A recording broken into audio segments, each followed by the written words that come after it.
নমস্কার, আমি স্বপন। ইভিএম নিউজে আপনাদের সকলকে স্বাগত। বিরোধী দলনেতা শুভেন্দু অধিকারী প্রায়শই দাবি করেন যে মমতা ব্যানার্জি জনসভাগুলোতে এক ঝুড়ি করে লোক হয়, 3000 লোক হলে 4000 পুলিশ থাকে।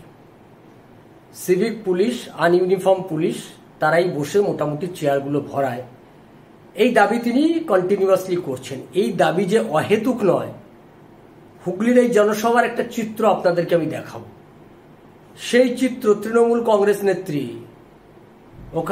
ওখানের প্রার্থী ধোঁয়া ব্যানার্জি, যিনি শুধু ধোঁয়া দেখেন, সেই ধোঁয়া ব্যানার্জির সমর্থনে তিনি জনসভা করতে গেছিলেন হুগলিতে।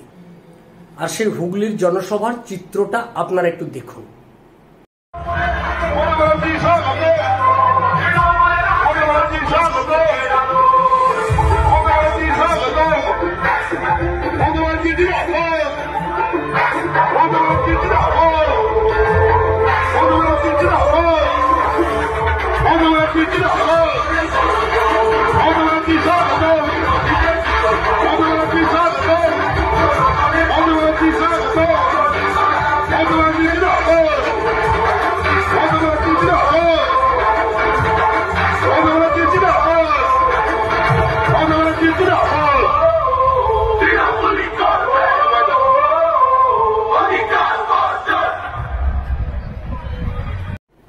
দেখলেন হুগলির তৃণমূল কংগ্রেস প্রার্থী ধোঁয়া ব্যানার্জির যে জনসভা, সেই জনসভাতে মমতা ব্যানার্জি উঠছেন।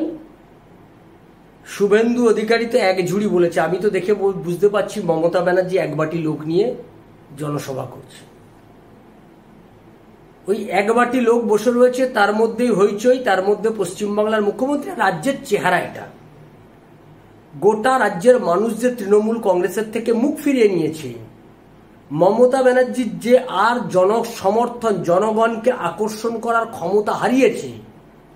কারণ এত বিপুল পরিমাণ দুর্নীতি করার পরেও সেই দুর্নীতির পক্ষে যিনি সাফাই দেন, জনগণকে যিনি বোকা মনে করেন, নিজেকে বড় চালাক মনে করেন, জনগণ তার থেকে মুখ ফেরাবে, এটা স্বাভাবিক ব্যাপার।